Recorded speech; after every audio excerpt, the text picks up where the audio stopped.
यो सामान्य जस्तो देखिने बिरुवाको जराको मूल्य सुन्दा तपाईँ छक्क पर्न सक्नुहुन्छ। नाम हो अश्वगन्धा। नेपालमै यसको खेती गरेर राम्रो आम्दानी गर्न सकिन्छ भन्ने कुरा तपाईँलाई थाहा छ? अश्वगन्धा एक महत्त्वपूर्ण औषधीय वनस्पति हो। यसको मुख्य प्रयोग यसको जराका लागि गरिन्छ।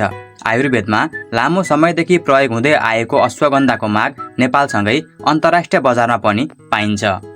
हावापानी र माटो। अब प्रश्न आउँछ, अश्वगन्धा खेती गर्न कस्तो जमिन चाहिन्छ?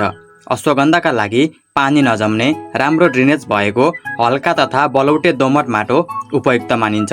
धेरै पानी जम्ने खेतमा भने यसको जरा कुहिने समस्या आउन सक्छ। खेती गर्ने तरिका। खेती सुरु गर्नु अघि खेतलाई राम्रोसँग जोतेर माटो खुकुलो बनाउनु पर्दछ। त्यसपछि उपयुक्त समयमा बिउ छरेर हल्का माटोले ढाकिन्छ। बिरुवा उम्रेपछि आवश्यकता अनुसार गोडमेल र झारपात नियन्त्रण गर्नुपर्दछ। अश्वगन्धालाई अत्याधिक सिँचाइ आवश्यकता पर्दैन। मुख्य कुरा, जरा अश्वगन्धाको सबैभन्दा मूल्यवान भाग हो यसको जरा। बिरुवा पर्याप्त परिपक्व भएपछि जरा सावधानीपूर्वक निकालिन्छ। त्यसपछि सफा गरेर सुकाइन्छ र बजारमा बिक्रीका लागि तयार गरिन्छ। आम्दानी।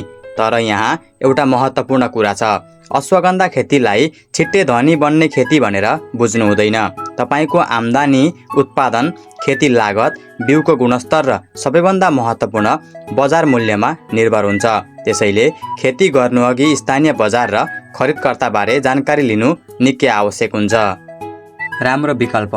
नेपालमा औषधीय तथा हाई भ्यालु क्रप्सप्रति चासो बढ्दै गएको अवस्थामा सही ठाउँ, सही प्रविधि र निश्चित बजार पाएमा अश्वगन्धा किसानका लागि राम्रो विकल्प बन्न सक्छ।